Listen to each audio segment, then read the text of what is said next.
Tonight, we uncover the hidden history of a festival that has haunted the living for centuries. A night when the veil between worlds thinned and the church did more than observe. Halloween was never simply a children's game or a harvest celebration. Its origins lie in bonfires on Celtic hills, masked processions through medieval villages, and rituals the Vatican quietly redefined, censored, and absorbed into its own calendar.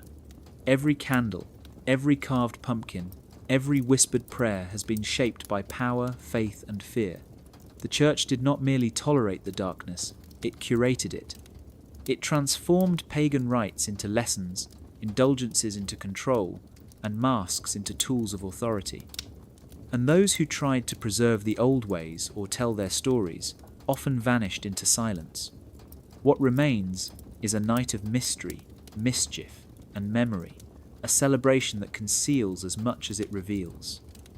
So before you step into the shadows, take a moment to like the video and subscribe. There is a night every year when shadows seem to move on their own. The air grows colder, the light flickers, and faces turn strange behind painted masks. It is called Halloween, a word so familiar we forget to ask where it truly came from. Beneath the candy and costumes lies something far older, something the Vatican once tried to claim and control. Because before the pumpkins and parties, there was fear. Fear of the dark, fear of death, and fear of the things that walked between the worlds when the veil grew thin. On these nights, the living believed the dead could find their way home.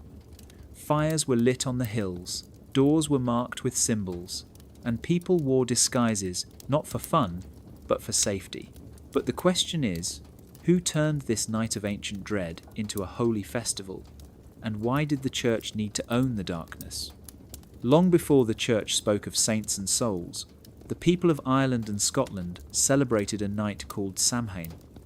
It marked the end of harvest, the start of winter, the time when light gave way to shadow. They believed the barrier between worlds faded, and the spirits of ancestors wandered freely. Not all spirits were kind. Some were lost, some angry, and some sought warmth among the living. Masks were worn to confuse them. Offerings were left outside to keep them from entering the home. It was a night of balance, of endings and beginnings, when death and life brushed against each other like passing ghosts. Then Rome came, and with Rome, the Church. The Vatican saw the power this night held over the people, and power, once seen, is never ignored. For centuries, the Church sought to replace the old ways, to turn pagan fires into candlelight for saints. The festival of the dead could not be erased, so it was baptized. Samhain became All Hallows' Eve, the night before All Saints' Day. The old spirits were renamed souls in purgatory. The wandering dead became the faithful departed. Yet, under the surface, the ancient pulse of fear remained. It is still there today, hidden under plastic masks and carved pumpkins, the echo of the old world breathing through a modern celebration. Every Halloween, we act out a memory older than we realize. We open the door to the dark and pretend it is just pretend. But somewhere in that pretending lies the truth of what the Vatican tried to sanctify and what humanity has never stopped feeling. That death is not an ending. It is a mirror, and on this one night, the mirror turns toward us. The Vatican may have changed the names, built cathedrals where bonfires once burned, and prayed for souls where druids once called to spirits, but the rhythm of the old night still beats beneath the church bells. Halloween is not a game, it is a memory disguised as a holiday, and if you listen closely, beneath the laughter of children and the rustle of leaves, you might still hear what they heard long ago, the whisper of the veil lifting for just one night between worlds. Long before the Vatican rose from the stones of Rome, before crosses crowned cathedrals and bells marked holy hours, there was another fire that ruled the night. It burned on the green hills of Ireland, where people gathered at the end of harvest to mark the turning of the year. They called it Samhain. It was neither summer nor winter, but the threshold between. a single night when the world paused, holding its breath as the light of life met the chill of death. The Celts did not fear this night, they respected it. For them, Samhain was not about horror, but balance. It was the moment when all things returned to their source, when ancestors could cross from the shadow world to visit their families once more. Families lit bonfires to guide them home. Every hearth across the land was darkened, then relit from a single sacred flame, symbolizing unity, protection, and renewal. Those fires were said to burn away misfortune and light the path through the unseen. Yet, as much as the people loved their ancestors, they feared the others that might come too. Not all spirits were kind. Some were restless. Some sought warmth among the living, or revenge for being forgotten. So people wore disguises, cloaks, and masks to confuse the wandering souls. They left bowls of food and small gifts at their doorways so that no ghost would enter hungry. The wind was said to carry whispers of names long lost, and anyone walking alone through the dark hills might hear their own name spoken from the shadows. For the Celts, time was not a straight line. It was a circle, and Samhain was the point where that circle closed and began again. The harvest was over.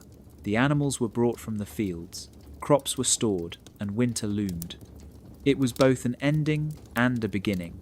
To the Druids, the keepers of ancient knowledge, this was the holiest night of the year. They believed the boundary between the physical and the spiritual thinned to the width of a single breath. Rituals were performed to honor the gods of the harvest and the spirits of the dead. Fires were fed with offerings of grain, fruit, and sometimes animal sacrifice.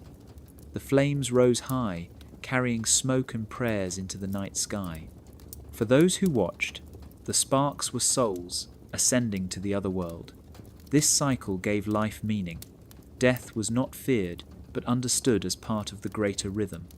When Christianity arrived, the Church saw this devotion to the seasons, the moon, and the unseen, and they knew it was powerful. They could not destroy it, for it was rooted in the land itself. So, they did what they always did.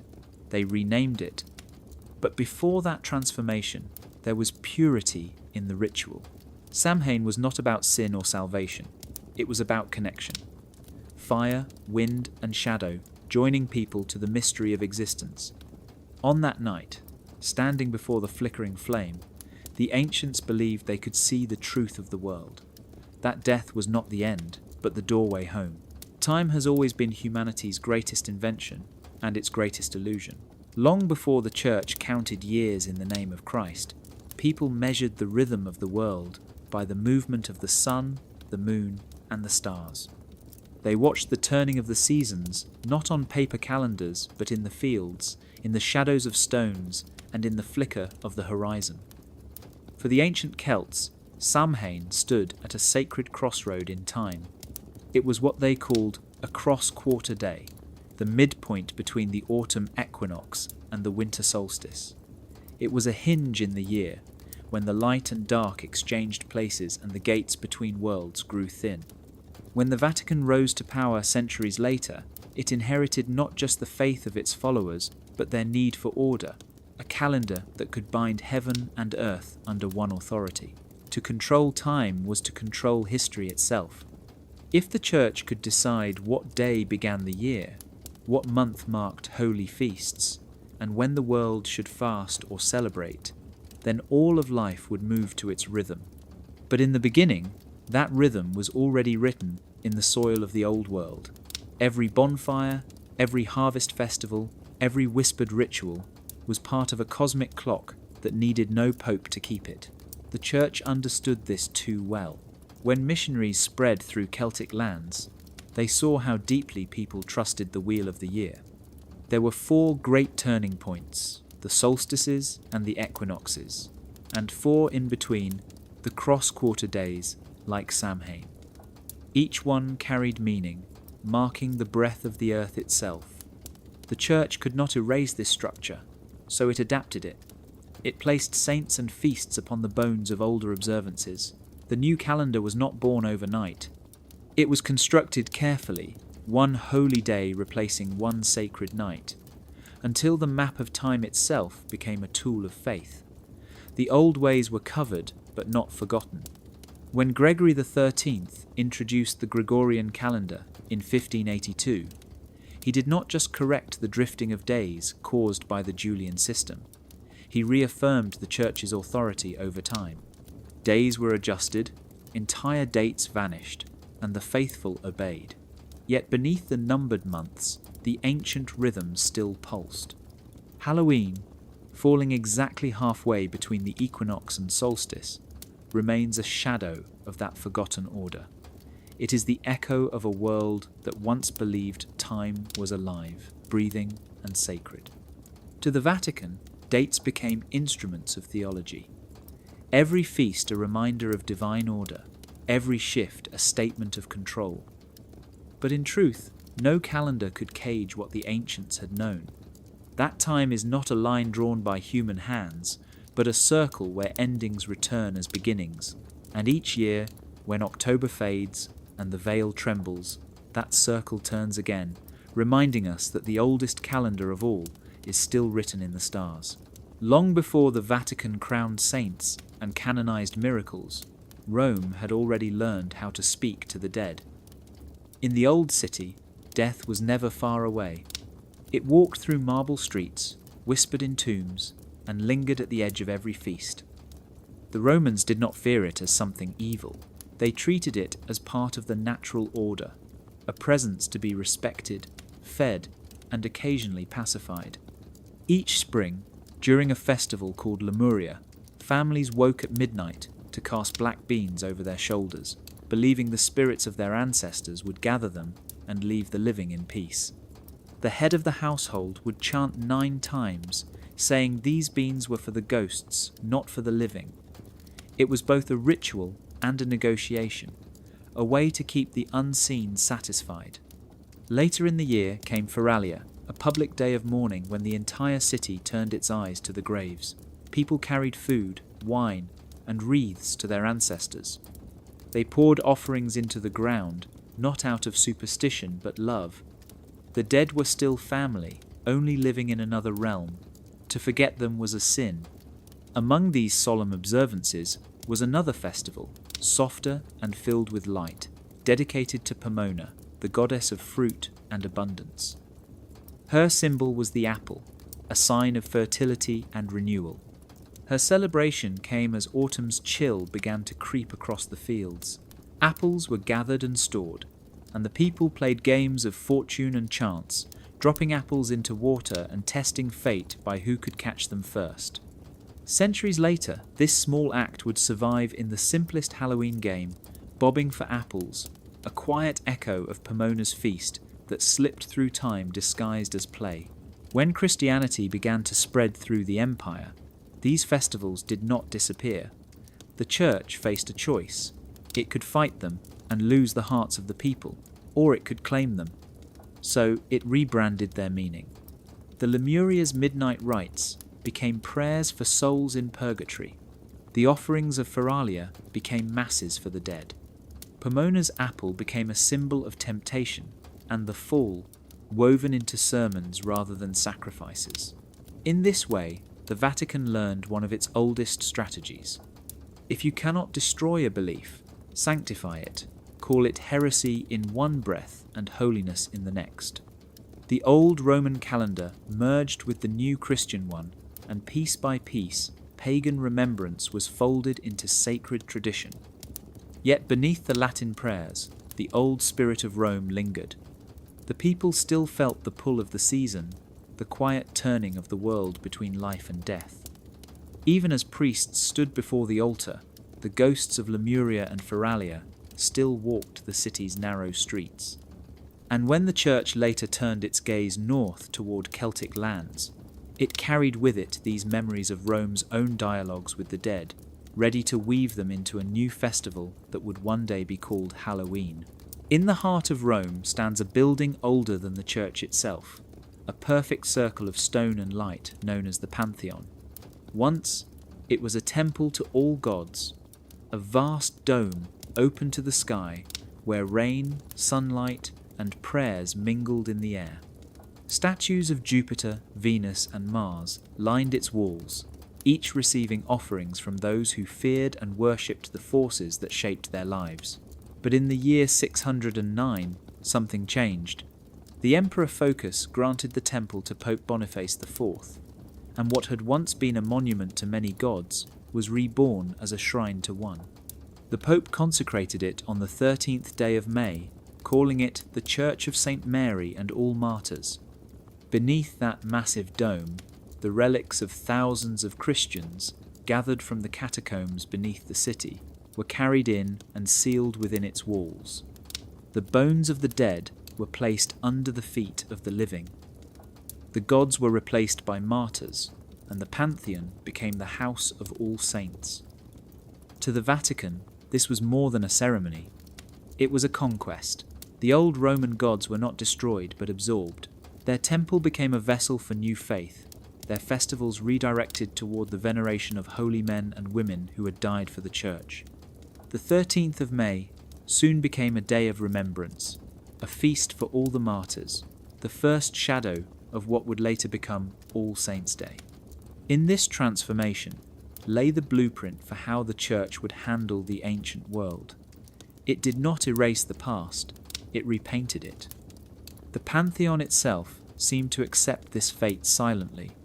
The oculus, at its summit, that open circle where heaven meets earth, still watched the skies as it always had, but now, instead of smoke from sacrifices, it saw the rising incense of Mass.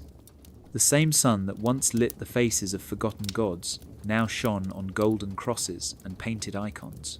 And yet, the architecture told another story.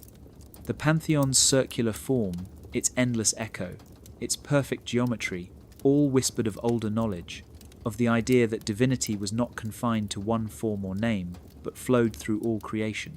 When the Church filled this space with the bones of martyrs, it was declaring that the dead themselves had become the new Pantheon, their holiness, now the bridge between heaven and earth. Over time, this idea would spread across Europe. Churches would be built atop pagan sites, shrines raised where sacred groves once stood, and ancient feasts would be reborn as Christian holidays. What began beneath that Roman dome on a spring day in the 7th century would one day echo through the autumn festival we now call Halloween. The Vatican had learned that power did not always come from conquest, but from transformation. To control belief, one need only rewrite the story of the dead. By the 8th century, the Church had mastered the art of timing. Every feast, every holy day, every flicker of candlelight on the calendar carried more than devotion. It carried design. What began as the spring feast of all martyrs, consecrated at the Pantheon, was quietly moved to the chill of autumn. Pope Gregory III made the first move when he dedicated a chapel in St. Peter's Basilica to All Saints and fixed its celebration to the first day of November. A century later, Pope Gregory IV extended that observance to the entire Christian world. On the surface, it seemed like an act of pastoral care, a way to honour the saints together, but beneath the piety there was strategy. The Church had noticed something powerful happening far beyond Rome. In the Celtic lands of the north, people gathered each year at the turn of October to light fires on the hills. It was Samhain, the night that marked the death of the sun and the beginning of the dark half of the year. The Vatican saw that this ancient night of fire and fear was too deeply rooted to destroy, so instead it built a feast around it. By placing All Saints on the first day of November, the Church wrapped its own sacred cloth over Samhain's bones. The night before, once known for spirits and wandering souls, became All Hallows' Eve. The ancient belief in the dead returning home was recast as prayers for souls in purgatory. The bonfires became holy vigils. The masks and offerings became symbols of faith. The shift was not random. It was precise. November 1st stood exactly halfway between the autumn equinox and the winter solstice, the same hinge in time the Celts had revered. The Church understood that, to control a people, you must first control their seasons. Every harvest, every cycle of life and death could be redrawn through holy days that mirrored the old ones. In that mirror, the Vatican saw both danger and opportunity. For centuries, it had faced the challenge of converting pagans whose festivals honoured the rhythms of nature. By relocating the Feast of All Saints to align with Samhain, the Church could sanctify what it could not suppress. It could teach that saints now watched over what spirits once haunted. What began as an act of unity became a quiet conquest of time itself. The fires that once called to ancestors now flickered before altars. The songs for the dead turned into litanies of the blessed. Yet, under the sound of church bells, the whisper of the old ways remained. Even as people prayed to saints, they still lit candles for their ancestors. Even as the Church declared victory, it inherited the very thing it tried to replace. Halloween was born from that uneasy fusion, a night when sanctity and superstition walked side by side. The Vatican had not extinguished the fire of Samhain, it had simply moved it indoors. The Church had already taken one great step by moving the Feast of All Saints to the first day of November, but its vision of control was not yet complete.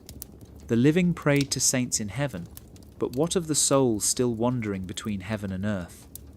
It was in the great monastery of Cluny in France during the 10th century that an answer was born. The abbot, a man named Odilo, declared that the day following All Saints would be set aside for all souls, the forgotten dead, those trapped in the waiting place the Church called purgatory. November 2nd became their day, and from that moment, remembrance itself became a kind of currency. The monks of Cluny prayed for the souls of kings, peasants, and warriors alike, believing their prayers could shorten the suffering of the dead. Word spread quickly through Europe, and soon the idea of purgatory filled the hearts and fears of every believer. It was not heaven, and it was not hell. It was the in-between, a realm of fire and mercy where souls waited to be purified. And what determined how long they waited? The living. The Church taught that through prayers, alms, and masses, the faithful could ease the pain of their loved ones. The poor offered candles, the rich donated land, and the great gave gold to monasteries like Cluny so their names would be read aloud in sacred halls. Every bell that tolled on All Souls' Day rang for someone whose fate was still being decided. A strange economy emerged, a traffic of remembrance.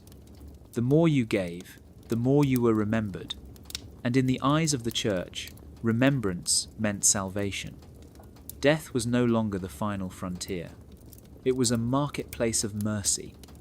The Vatican recognized the power in this new doctrine. For centuries, pagan people had left food for their dead. Now they left coins for the Church. What had been a meal became a mass. What had been an offering at a doorway became an offering at an altar. The night that once welcomed wandering spirits turned into a long prayer for souls unseen. It was brilliant in its simplicity. The old customs were not destroyed but transformed. The fear of spirits became the fear of purgatory. The offering of food became the offering of faith. And from this blend of superstition and salvation came a system that would shape medieval Europe. It was no longer enough to live well. One had to die well and be remembered. The Church had built a bridge between two worlds and placed a toll at its centre. Every candle burned on November 2nd paid a kind of debt. Every whispered prayer bought another moment of hope for someone waiting in the shadows. And so, the ancient dialogue between the living and the dead continued, now spoken in Latin, now measured in gold. Halloween's ancient fire had become a mass for souls, and the light of remembrance, once born from fear, now burned beneath the seal of faith. In medieval Europe, death was not hidden away. It was part of daily life, woven into streets, churches, and prayers. Every village had its graveyard beside the church, and every city had its charnel house, a place where bones were stacked neatly when space ran out. Skulls lined walls, femurs built arches, and the living walked among the remains of generations. To the medieval mind, bones were not morbid, they were holy. They were proof of the body's promise to rise again. The Church saw in this reverence a chance to teach, to transform fear into faith, and to turn death itself into a lesson written in stone. The cult of relics had already taken root. A piece of a saint's bone, a lock of hair, a fragment of cloth, even a drop of dried blood could draw pilgrims from far and wide. These relics were believed to channel divine power, healing the sick and protecting the faithful. But where faith meets desire, trade soon follows. Monks, merchants, and even bishops began collecting and exchanging relics across Europe. The bones of obscure martyrs appeared in faraway chapels. Markets bustled with sacred fragments, some genuine, others crafted to meet demand. It was said there were enough pieces of the true cross sold across Christendom to build a ship. The Vatican attempted to regulate this traffic, but it also benefited from it. The presence of relics filled churches with pilgrims, and pilgrims filled coffers with donations. The Church did not simply tolerate the bone trade, it organized it. Death became a visible theology, an architecture of salvation. The ossuaries that filled Europe were not merely storage for bones. They were sermons made of stone. In the catacombs beneath Rome, in the crypt of Sedlec in Bohemia, and beneath Paris where thousands rest in quiet lines, the Church built vast galleries of mortality. Skulls arranged in patterns, bones shaped into crosses and crowns. They were reminders that all flesh returns to dust, and that only the soul endures. Yet within that grim beauty lay a paradox. While the Church taught humility before death, it also turned the dead into symbols of wealth and prestige. To be buried near a saint was a privilege of the rich. To touch a relic was a blessing few could afford. Even in death, hierarchy remained. Still, there was light in the darkness. Candles flickered in crypts, their glow reflecting off white bone like stars scattered across a black sky. To the faithful, this was the light of resurrection, a promise that even in decay there was divine order. To skeptics, it was a chilling reminder of how completely the Church had claimed death itself. The people no longer faced the unknown, they faced organized eternity. Through relics, bones, and borrowed light, the Vatican built not just a religion of the living, but an empire of the dead, one where every skull was a sermon and every whisper in the crypt echoed a single truth. In the end, even death served the Church. In the centuries after the Church fixed its feasts for the dead, a new tradition began to stir in the villages of medieval England and Ireland. It was small at first, a sound at the door on a cold November night, a knock that came just after dusk. When the door opened, there stood a figure in worn clothes, sometimes masked, sometimes cloaked, holding out a simple bag or wooden bowl. They came not as beggars, but as messengers. They asked not for gold, but for soul cakes. Each cake was a promise, a small round bread marked with a cross, baked in memory of the dead. The visitor would receive the cake, and in return offer a prayer for the souls of the giver's loved ones, that they might rise faster from purgatory to heaven. It was called souling. The poor became, for one night, sacred couriers between the living and the dead. The tradition spread quickly. In every village, children and the poor walked from house to house, singing ancient verses that echoed through the cold night air. A soul cake, pray good mistress, a soul cake. The people believed that each prayer spoken in exchange for a cake could lift a soul closer to salvation. The Church did not invent this custom, but it saw its usefulness. What had once been offerings left for wandering spirits had become acts of charity. The dangerous presence of the dead was transformed into something manageable, something holy. The giving of cakes was no longer about keeping ghosts away, but about helping souls move on. And yet, under the surface, the old meaning still flickered. The masks and disguises used by the soulers were not only for warmth or anonymity, they carried echoes of the ancient Samhain traditions, when people wore faces of monsters to confuse the spirits that roamed the earth. The line between the beggar, the ghost, and the saint blurred. For a few nights each year, the poor became symbols of the unseen world. When they came knocking, no one dared refuse them. To turn away a Sula was to risk misfortune, as if the dead themselves might take offence. Coins, fruit, and candles joined the cakes as offerings. These small exchanges linked heaven and earth, faith and fear, charity and superstition. It was, in its way, a living ritual, a moment when every household participated in the economy of remembrance the Church had built. Over time, souling began to fade, but it did not vanish. The memory of masked figures at the door, asking for gifts and offering blessings, travelled across generations and seas. In the New World, centuries later, it would return, stripped of prayers but alive with echoes of the old ones, reborn as trick-or-treating. What had begun as a sacred promise between the living and the dead became a game of laughter and sweets. Yet, beneath it all, the rhythm remained the same. Someone knocks at the door, and for a moment, the past answers. In the winding streets of medieval towns, there was a time each year when the world turned upside down. Men dressed as angels and devils, women as kings and fools, children as saints and ghosts. Masks hid faces, songs filled the air, and the church bells mingled with laughter. These were the mummers, the geysers, the wandering players of the late Middle Ages.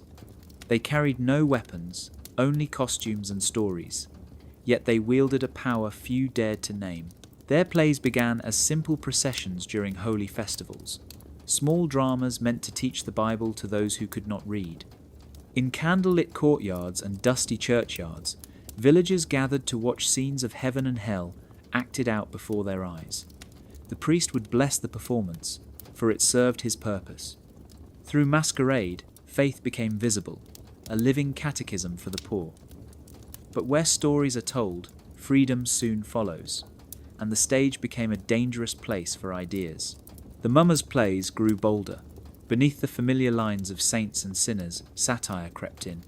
Kings were mocked, priests were teased, and the devil became a clown that made the crowd roar with laughter. The church began to feel uneasy. What had been a tool of instruction was turning into a mirror, one that reflected power itself. By the 14th century, bishops across Europe began issuing bans. Certain plays were declared too irreverent, certain masks too bold. The geysers who once acted out sermons were now accused of heresy, yet the people kept performing. They could not let go of the joy that came from pretending, from wearing another face for a night. On the eve of All Hallows, when the veil between worlds was said to thin, they took to the streets in secret. Some dressed as saints to ask for blessings, others as demons to mock the fear that ruled them. The church's own rituals had taught them that masks could carry meaning, that costume could be sacred. But when the people used that same language to question the world around them, the church grew silent and suspicious. The mummers moved underground, performing in barns, fields, and taverns. Their plays blended Christian legends with traces of older myths, stories of death and rebirth, of winter dying and spring returning. It was Samhain reborn in disguise, the ancient drama of the year's turning, hidden beneath the garments of faith. The church tried to suppress them, but each time it did, the festival only grew more alive. For one night, peasants became kings, and the poor became prophets. Through laughter and disguise, they found a kind of freedom that no sermon could erase. Halloween's modern masks are descendants of those forbidden stages, reminders that play and protest have always been close. The mummers may have vanished, their voices swallowed by time, but their spirit remains in every costume that dares to blur the line between reverence and rebellion. In the small villages of medieval Europe, magic was not a word of fear, it was a word of survival. Before the Vatican reached into every corner of life, people trusted the wisdom of those who understood herbs, seasons, and the invisible rhythms of nature. These were the cunning folk, healers, and midwives, men and women who could charm away fever or bless a harvest. Their craft was as old as the soil itself, born from the same understanding that guided Samhain and the turning of the year. But when the church rose to power, it saw, in these local traditions, a rival cosmology, one that did not depend on priests or sacraments. To replace the village healer, the church offered the saint. To replace the charm, it offered the relic. Miracles were rebranded under holy names, and what could not be renamed was condemned. The line between faith and heresy began to blur. A prayer to Saint Brigid was holy. A whisper to the spirit of the same Brigid, goddess of the forge and spring, was a sin. As centuries passed, the tension deepened. The Vatican's scholars wrote books of demonology that redefined old customs as devil worship. The woman who blessed a newborn with herbs was now accused of sorcery. The farmer who lit a candle at a crossroads was said to be calling spirits. The old ways, once harmless and human, were rewritten into crimes. In the 15th century, this fear became law. Across Europe, trials flared like wildfire. The church and state together hunted those who lived closest to the earth. Each time a village suffered famine or plague, blame needed a body. The witch became that body. The bonfires that once honoured ancestors now burned the living, yet the irony was sharp. Many of the rituals condemned as witchcraft mirrored the same acts performed by priests. Both used symbols, both called upon invisible powers, both sought to heal or to protect. The only difference was who claimed authority over the unseen. In the hands of the church, miracle was proof of holiness. In the hands of a peasant, it was proof of sin. Beneath this campaign lay fear of something deeper, the remnants of a world the Vatican had never fully conquered, a world where people still believed they could speak to creation without permission. Halloween carries the ghost of that era. The witch's hat, the broom, the black cat are not signs of evil. They are memories of wisdom driven underground. The saints who replaced them still line the walls of churches, their miracles blessed by the same faith that once condemned the folk who practiced them. History remembers the saints with halos and the witches with flames, but their roots are entwined. Both reach toward the same mystery. Both sought power in the dark. The difference is who was allowed to keep it. And when the church taught the people to fear their own knowledge, it did not erase the old magic. It merely hid it beneath the mask of evil, where it would wait quietly until the night of Halloween came to set it free again. Across the fields of medieval Europe, the night of All Hallows was never silent. Bells rang out from church towers, echoing through the cold air, each toll meant to guard the living and guide the dead. The people believed that on these nights, the boundary between worlds weakened, and that sound itself could hold back what might cross through. Every village had its own ritual. At midnight, the bell ringer climbed the tower and struck the heavy bronze again and again, its voice carrying for miles. Some said the ringing comforted souls trapped in purgatory. Others said it warned restless spirits to stay away. It was called the passing bell, a sound meant to cleanse the air of unseen presences. Where the church used bells, the people still used fire. On the hills above the towns, bonfires blazed against the darkness, great towers of flame built from the wood of sacred trees. Smoke curled up toward the sky, drifting like prayers. The church tolerated these fires for a time, rebranding them as holy beacons meant to honor the saints. But everyone knew the truth. The bonfires were older than the Bible. They came from a time when flame was the language between worlds. Fire marked safety, fire marked the edge. To the old Celts, the fire was not only protection but participation. Villagers carried embers from the communal blaze to relight their home hearths, symbolizing renewal for the year ahead. To let one's fire die was to let misfortune in. The Vatican saw in these traditions something both threatening and useful. Fire and sound could teach obedience. They could gather people. They could dramatize faith. So the church wove them into ritual. Bells rang during exorcisms, funerals, and masses for the dead. Bonfires became part of festivals for saints and martyrs. But behind the pious chants, the original purpose remained unchanged. These were technologies of the soul, invisible tools to hold back chaos, and keep the balance between the seen and the unseen. In many towns, the bell ringers swore they heard voices in the wind as they pulled the ropes, whispers of names or faint cries rising from the fields. Children were told to stay indoors when the bells tolled, for the dead were passing through, and when the final chime faded, they knew the gate was closing again. Fire, too, had its language. People watched the sparks and read omens in the way the smoke drifted. Some said, if the flames leaned east, the coming year would bring good harvests. If they leaned west, famine would follow. Even as the church tried to replace superstition with doctrine, it could not extinguish the primal pull of the bell and the bonfire. They were the heartbeat of the season, the rhythm of fear and faith woven together. When the last ember dimmed and the bells fell silent, the people felt both relief and loss. For just a few hours, the world had been open. Sound and flame had held it steady. Then the dark closed in again, and all that remained was smoke curling upward, a faint echo of the fire that once burned between worlds. As the chill of October settled over the medieval countryside, apples ripened under a pale sun, their red skins glowing like small captured flames. To the church, they were fruit for the harvest, symbols of gratitude and plenty. To the people, they were more than food, they were mirrors of fate.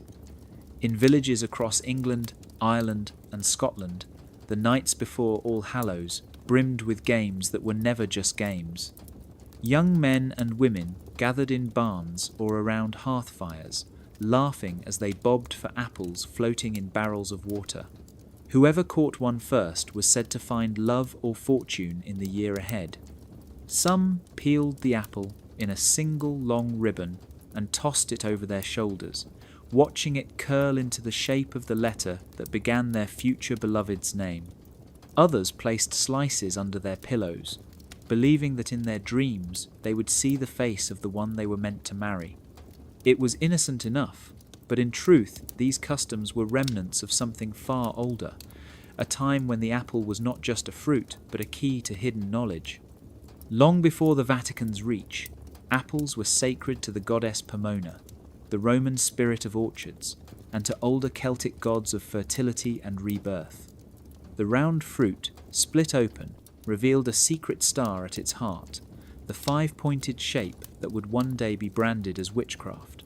When Christianity swept across Europe, these traditions did not disappear. They disguised themselves. The feast became a harvest festival, the charms became party games, and the apple's star turned into a harmless symbol of autumn joy. Yet, in the eyes of the church, the line between play and heresy was thin.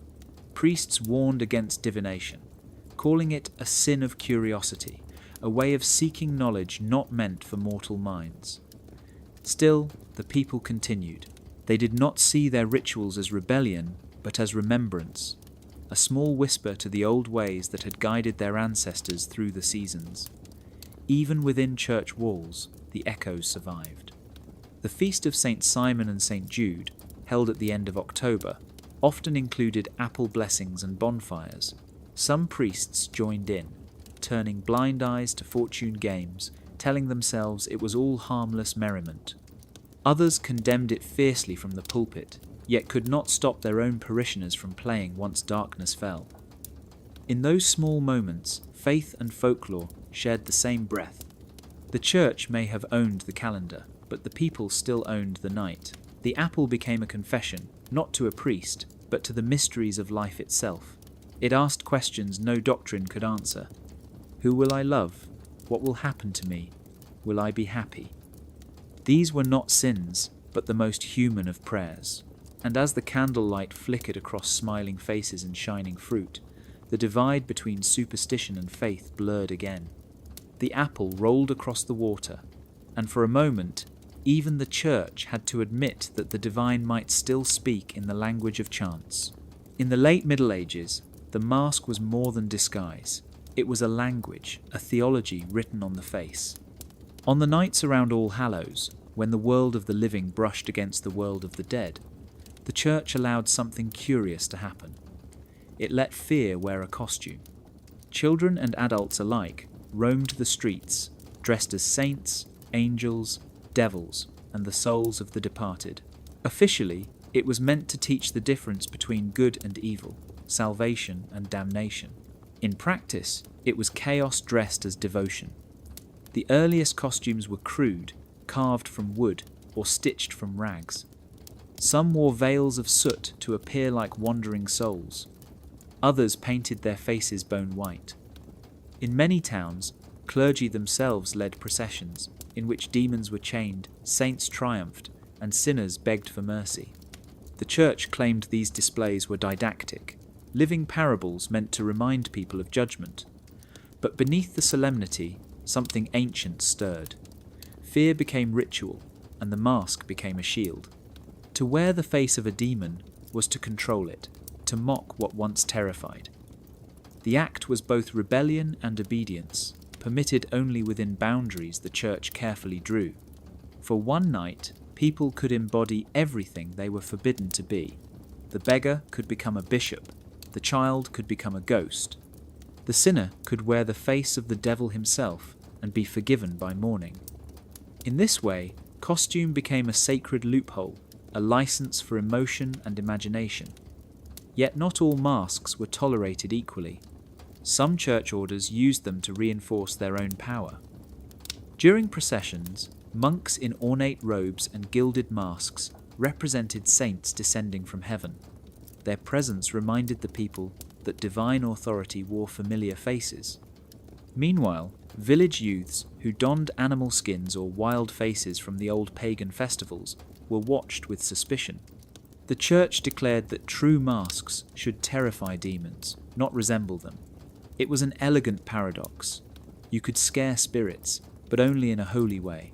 The mask was holy if it preached fear approved by the church. Anything beyond that was superstition or sin.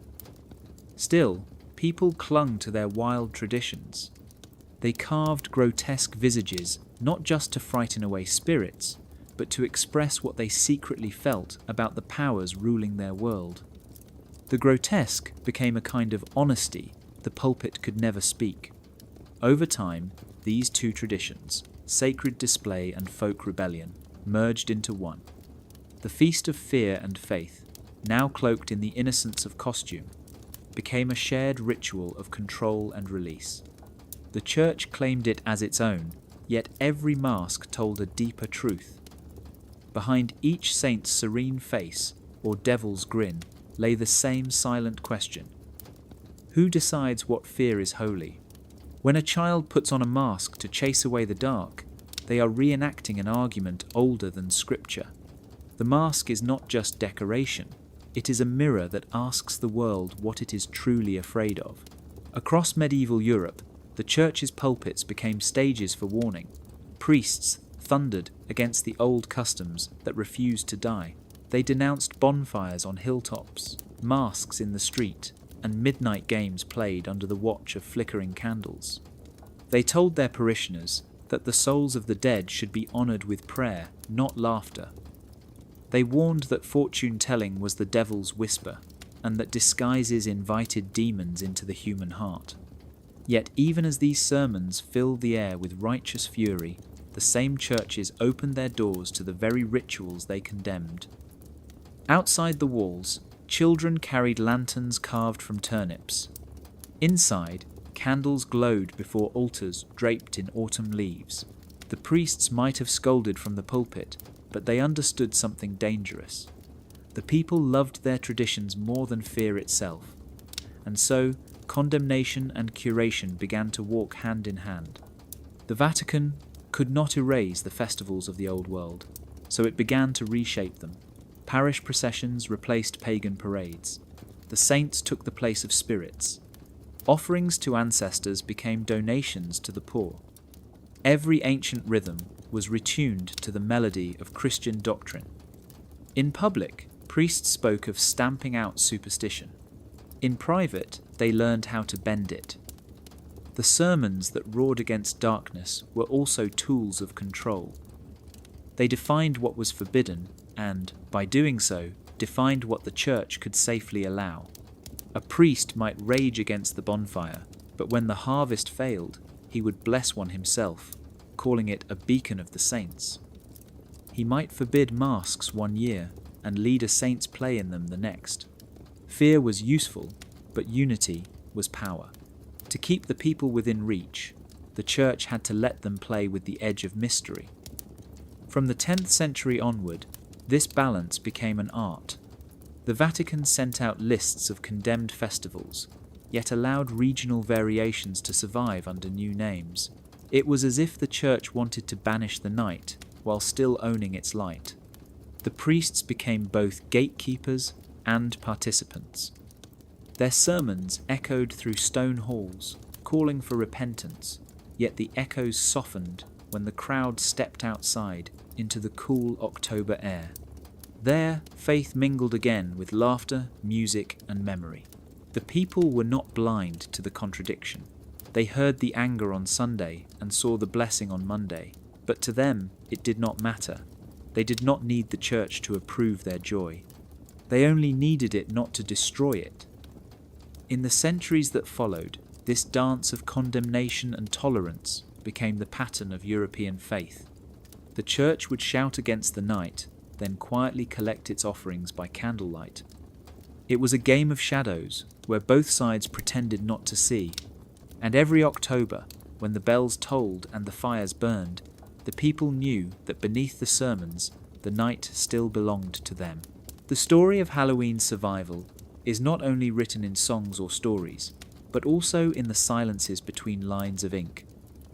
When historians open the ledgers of medieval parishes, they find strange gaps. Pages where one expects details of feasts or offerings stand empty. Records leap from one year to the next, as though entire seasons vanished.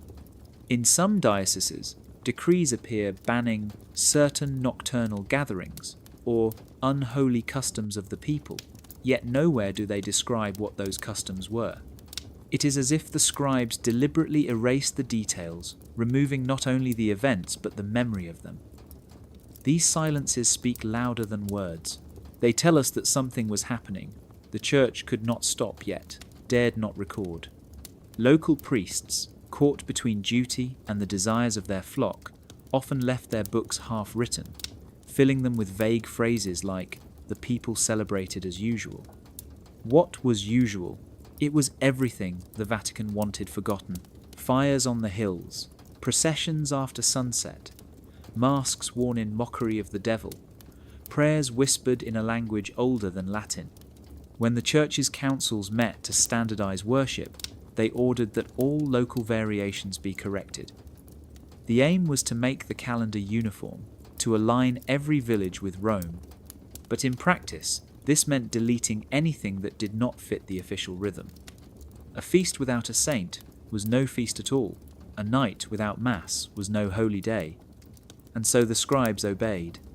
The festivals that could not be sanctified were simply left unwritten. Yet, what the record hides, tradition remembers. In the oral life of Europe, stories continued to circulate. Grandmothers told children of souls crossing fields of mist. Farmers still lit candles for their ancestors. Youths still roamed from door to door in the dark, their songs never copied into any ledger.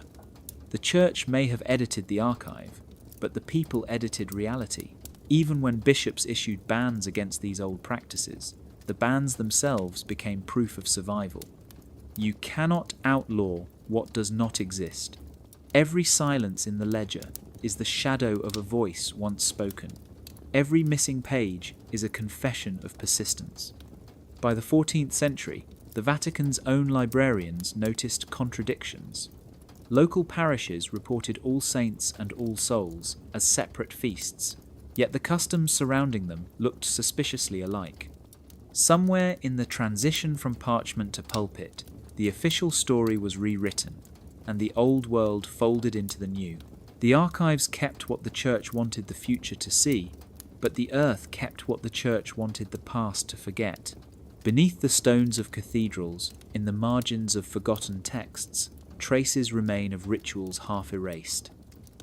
The Vatican claimed it was preserving truth, but perhaps it was curating memory.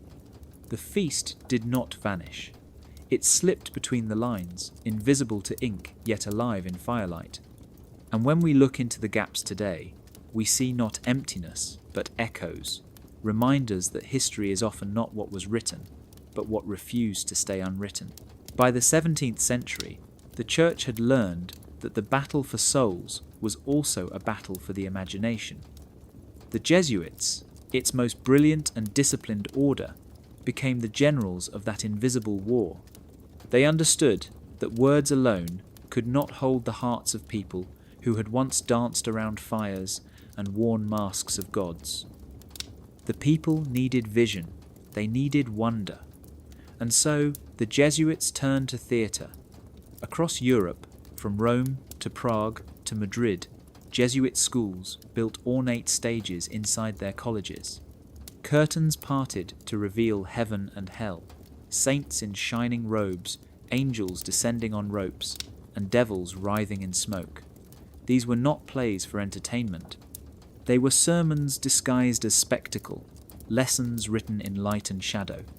The Jesuits called it pedagogy through wonder. The Church called it holy theatre. But the people called it something else entirely. They called it unforgettable. The audiences gasped as devils leapt from trapdoors and flames burst from painted caves. Each scene reminded them of sin, punishment, and salvation. Yet, beneath the controlled performance, the same old rhythm stirred. Fear and fascination, the very emotions the Church tried to discipline, were being reignited. The actors who played devils often became local heroes, remembered long after the saintly characters were forgotten. Children whispered their names and copied their gestures. Some even carved tiny masks of the horned figures they saw on stage.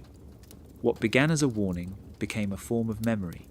The Jesuits had hoped to conquer imagination, but instead they fed it. The more vividly they showed the devil, the more real he became.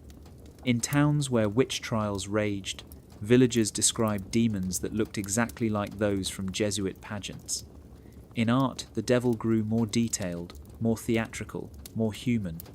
The Church blamed imagination for sin, yet it was the Church that had painted his portrait. The Baroque age loved contrast, light against darkness, faith against temptation. Jesuit theatre embodied that tension perfectly. Every performance was a miniature universe of moral conflict. The stage became a mirror of the human soul, full of brilliance and corruption. But to teach people to fear the devil, you first had to make them believe in him, and once he lived in their minds, he was not easily exorcised. Halloween's later fascination with masks, monsters, and moral reversals carries traces of these performances. The devils of the Jesuit plays were not just villains. They were reflections of everything hidden within human desire. When audiences shivered, they were not just afraid of hell, they were thrilled by it. The Jesuits believed they were saving souls through art, and perhaps they did. Yet, in teaching people to see the battle between heaven and hell so vividly, they also taught them to imagine worlds the Church could not control. The theatre had become a pulpit, but also a portal. Through its painted devils and celestial lights, the Church tried to discipline imagination. Instead, it proved how dangerous imagination truly was. By the 16th century, the Church faced a new challenge, one that came not from the wild hills of pagan lands, but from within Christendom itself. Martin Luther and other reformers began to question the very foundations of Catholic practice. Purgatory, indulgences, prayers for the dead, all were rejected as unnecessary, as inventions that distracted from faith in God alone. In Protestant lands, the old rituals around All Saints and All Souls were condemned, the lighting of candles for ancestors forbidden, and the collection of alms for souls in waiting abolished. Yet, despite the pulpits thundering against them, the customs persisted. People could not so easily discard centuries of memory. In villages across Germany, England, and Scandinavia, children continued to carry lanterns from door to door, singing for treats or coins. They bobbed for apples, they played games of chance and fortune. What had once been acts of devotion became acts of folklore. The Church could no longer sanction these practices, but neither could it erase them. The night of October 31st transformed. It was no longer only a holy night or a night of fear. It became a night of story, of community, of mischief. The spirits that once needed prayers were now imagined, masked, or acted out. The old bonfires on hills became small candles in windows. The masks that had depicted devils and saints now became characters in games. In Protestant households, the ancestors were remembered in tales rather than masses. A cake on the table was no longer a currency for salvation, but a treat for the living. The festivals adapted to survive. Customs that had been theological turned into social rituals. Fear became play, prayer became song. In this way, the spirit of Samhain, Lemuria, and the Roman Feralia refused to vanish. Even as reformers struck the lantern of doctrine, they could not extinguish the fire of imagination that burned in the people. And so, a quiet transformation occurred. The meaning shifted, the symbols endured, and the festival itself survived by changing its form. Children who knocked at doors centuries later would have no idea that their games echoed prayers for souls. They would not know that bobbing for apples descended from divinations once used to predict marriages or fortunes.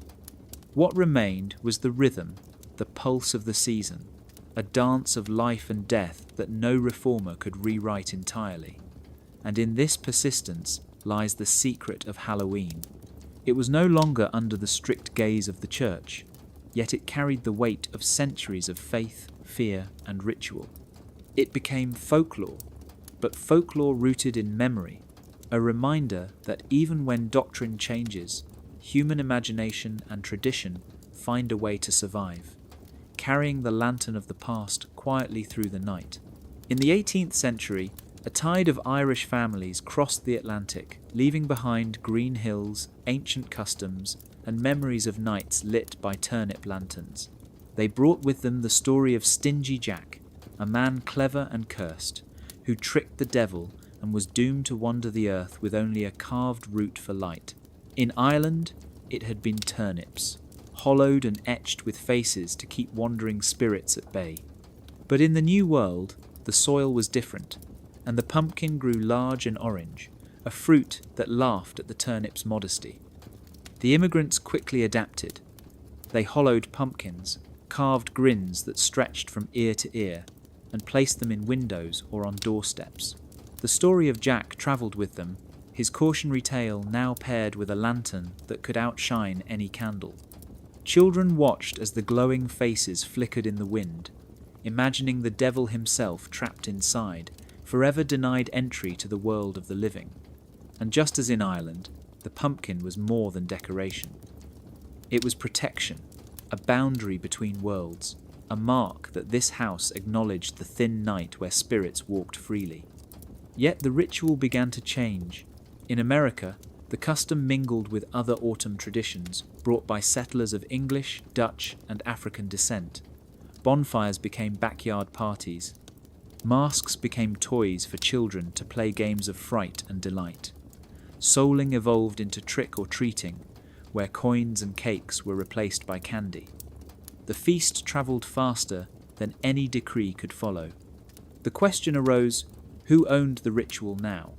Was it Irish, American, Christian, or secular? In truth, it became all of them, and none. The pumpkin grinned, not for a saint, not for a spirit, but for the thrill of the night itself.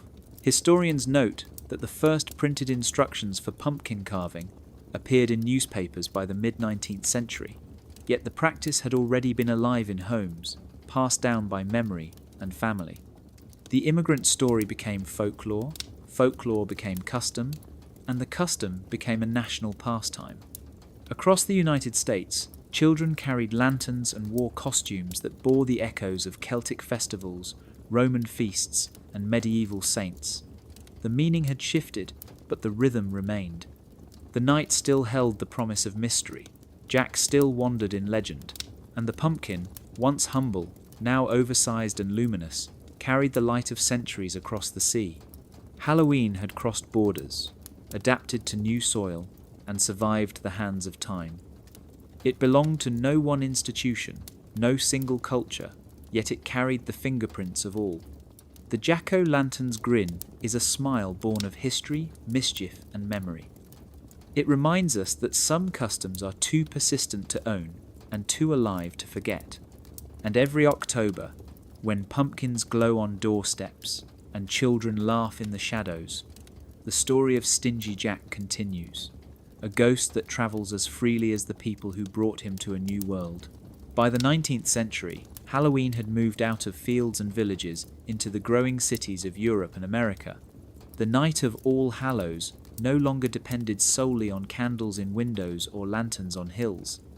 Streets filled with children and adults in costumes, not only for protection but for entertainment. Print culture amplified the festival. Postcards illustrated grinning pumpkins, witches on broomsticks, and children with masks and sacks of candy. Newspapers printed instructions for parties and games, transforming the private observances of the past into public spectacle. What had once been a vigil for the dead, a night of fear and remembrance, became a carnival of masks, music, and movement. Urbanization made it necessary. In tightly packed city streets, bonfires on hills could no longer signal boundaries. Instead, lanterns in windows, lanterns in the hands of children, became symbols of participation and community. The church's control over the narrative weakened as the printed page carried images and instructions far beyond the reach of pulpits.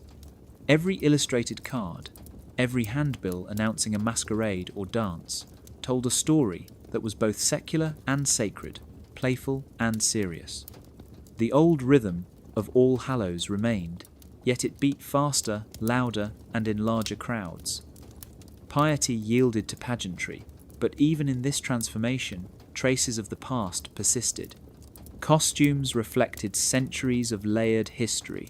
Devils and witches still haunted the streets, saints and angels still guided processions, and the jack-o'-lantern glowed with the memory of turnips hollowed in Ireland long ago.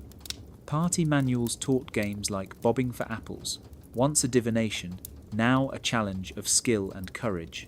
Communities competed to create the most elaborate costumes, the most memorable decorations, and the most entertaining spectacles. The night became a theatre, a space where adults and children alike could step into roles forbidden by ordinary life. The carnival blurred the line between observer and participant, and yet, within this pageantry, lay continuity.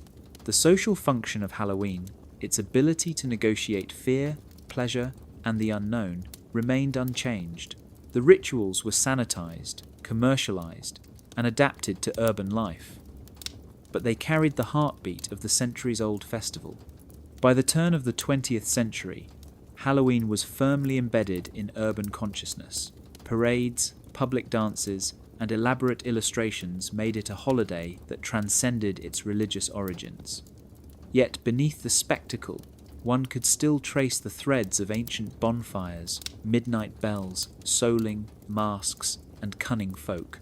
It was a night where the past and present met in the streets, where memory, myth, and celebration converged. Halloween had become a carnival, but it remained, in essence, a night when the world opened a little wider to the mysteries it usually hid. Every laugh, every flickering lantern, every carved pumpkin was a reminder that the night once belonged to the spirits, and now, in the heart of the city, it belonged to everyone willing to remember. By the 20th century, Halloween had left the streets of villages and cities and entered a new kind of theatre, one illuminated not by candlelight, but by the flickering glow of film reels. Cinema transformed the holiday into a spectacle of fear that could be replayed over and over, reaching audiences who had never attended a harvest festival or visited a bonfire on a hill. The masks, the costumes, and the rituals of old were preserved, but the catechism of the church was replaced by the camera. Horror films taught new generations what to fear, how to react, and where to look. The stories of witches, devils, and wandering spirits became narratives on the screen, controlled by directors instead of priests, written by screenwriters instead of monks. Yet, the essence remained the same. The threshold between the living and the dead, the boundary between safety and danger, the thrill of confronting what should be avoided, these were inherited from centuries of masked processions and sacred dances. Early horror films drew directly from folklore. Children who had bobbed for apples and carried lanterns now watched silent reels where skeletons danced and ghosts roamed the night. The visuals amplified fear, transforming communal ritual into shared experience in darkened theatres. The camera, like the pulpit, commanded attention, guided the imagination, and shaped perception. But unlike sermons, films permitted awe alongside terror, entertainment alongside instruction. The jack-o'-lantern glowed on screen as it had on village doorsteps. The witch's broom flew as the clever folk of old once imagined. Even as cinema commercialized Halloween, it preserved its skeleton. Directors understood that masks and costumes were not merely for disguise but for storytelling. They taught morality through spectacle, just as the Jesuits had taught faith through theatre. Death remained a teacher. The crossing of thresholds remained sacred. Audiences learned when to recoil, when to sympathise, and when to cheer. The thrill of danger became a social experience, communal yet mediated. Television, advertisements, and later streaming brought the holiday further into private spaces, allowing children to experience fear safely, much like the bonfires once marked boundaries for protection. What had begun as a way to honour or control the spirits of the dead now educated imagination itself. Cinema did not create fear. It curated it, shaped it, and transmitted it, inheriting a script written across centuries. Parents watched with children, carrying the lessons forward, ensuring that the narrative of Halloween survived even as its forms evolved. The masks, death, and threshold, the ancient choreography of the night, remained. They had been repurposed, but not erased. Modern media crowned Halloween as the king of fear, yet beneath the screams and special effects, the festival still traced its lineage from Samhain fires, All Saints' prayers, and Jack's wandering route. The camera became the new pulpit, yet the story, the ritual, and the thrill of the night continued to teach. Beneath the polished floors of cathedrals and behind the thick stone walls of monasteries, the church kept secrets as carefully as it kept relics. Archives stored manuals, penitentials, and liturgical guides, many of them never meant for public eyes. Some were simple instructions for priests on how to conduct masses.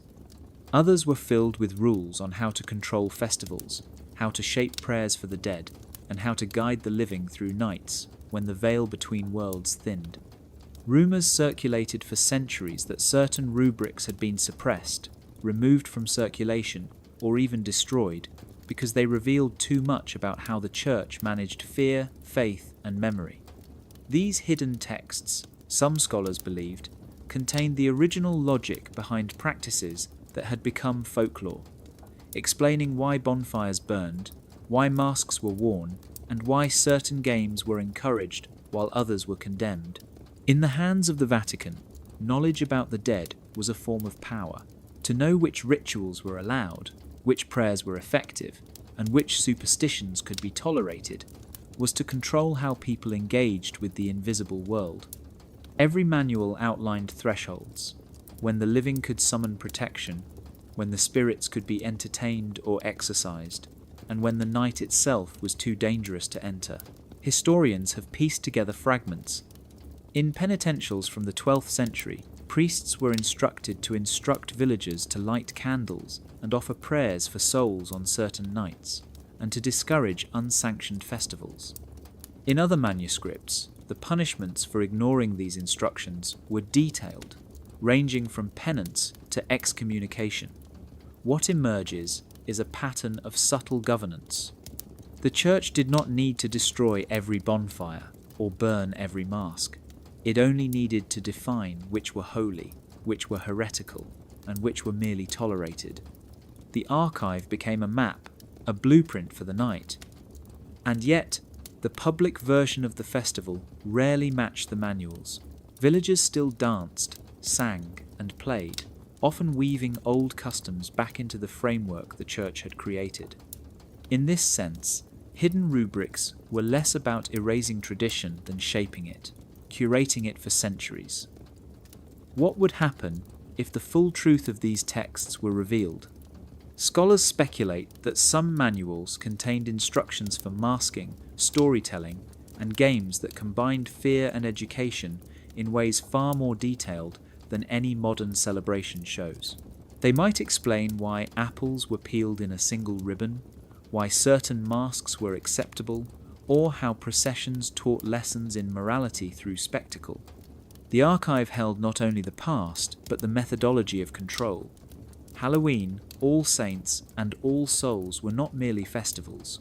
They were experiments in guiding belief, managing the imagination, and structuring the boundaries between life and death.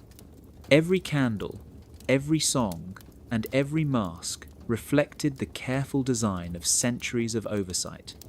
The autumn gate was both literal and symbolic, a threshold the living crossed into ritualized fear and remembrance, managed from within the walls of the church's hidden libraries, guided by rubrics that may never again see the light of day.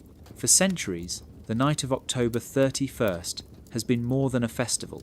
It has been a ledger, a record of exchange, a night when belief and economy intertwine. In the Middle Ages, candles were sold to illuminate altars and windows, symbolizing prayers for souls trapped in purgatory. Parishioners brought alms to fund masses for the dead, and the church collected these gifts as both spiritual currency and worldly wealth.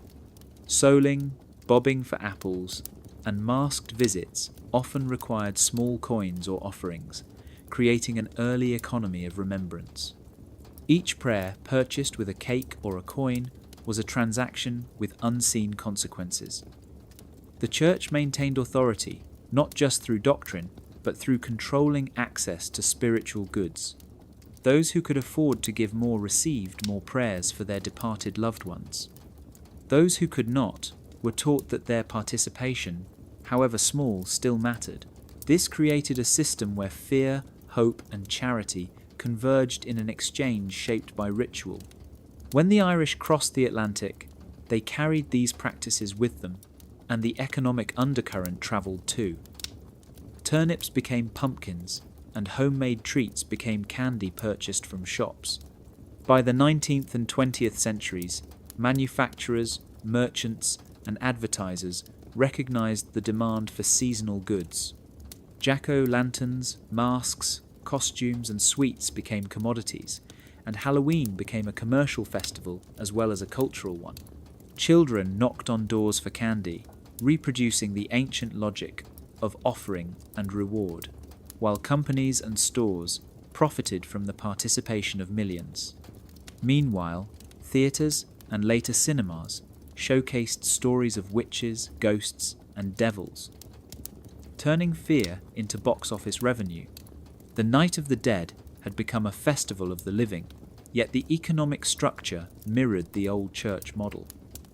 Just as masses required coins, candy required payment. Just as prayers were offered for souls, movie tickets were purchased for thrills.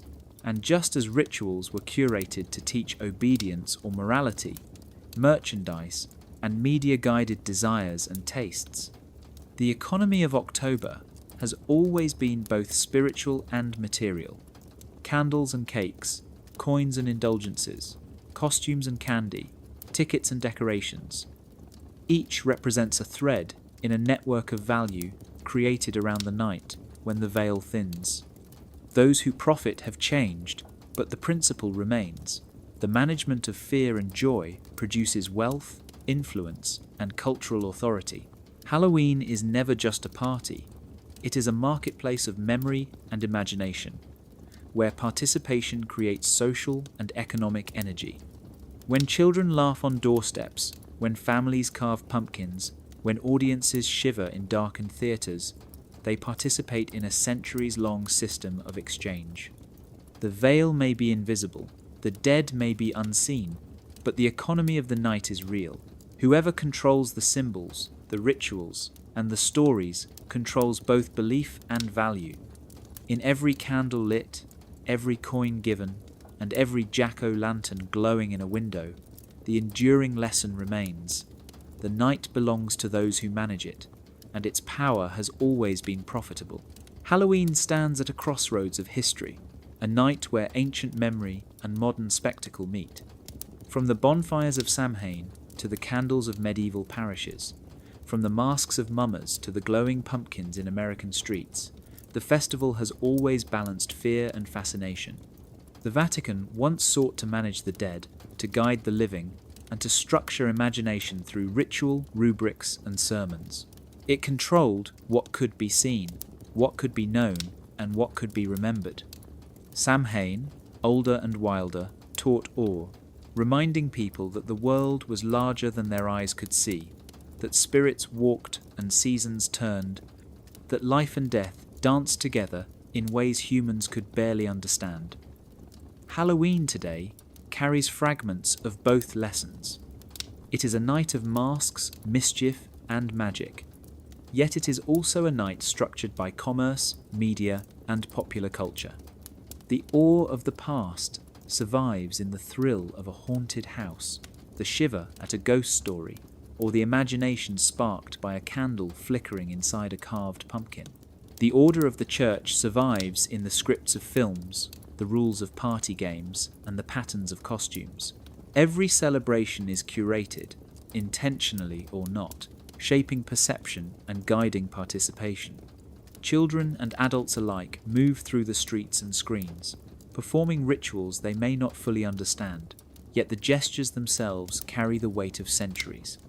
Masks conceal, yes, but they also reveal. They allow participants to step into other roles, to experience fear safely, to play with power, and to imagine worlds beyond the ordinary. When we ask why we celebrate, we must also ask who wrote the story we follow. Every jack-o'-lantern, every bonfire, every line of a horror film is part of a narrative constructed by generations of people who understood both awe and authority. In the quiet of October nights, when shadows stretch across lawns and candlelight flickers in windows, we are invited to remember that history is layered. What seems like fun, commerce, or fright is also memory, inheritance, and invention. Halloween is not a single story. It is a tapestry woven from pagan festivals, medieval theology, immigrant adaptation, and modern spectacle. To participate is to walk a threshold, a space where imagination, fear, and curiosity meet. And at that threshold, a question remains for each of us. Who decided what we should remember and what we should forget? Who shaped the masks we wear and the stories we tell? And if we look closely, past the glow of pumpkins and the shadows of witches, we might begin to see the old world beneath the new, the lessons of awe preserved even in pageantry, and the echoes of control lingering in delight. Halloween teaches many things: to remember, to fear, to imagine, and to participate.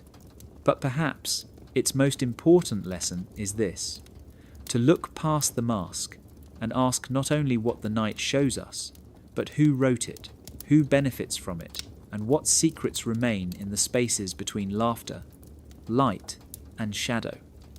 The Church of the Threshold is always open, and the invitation remains.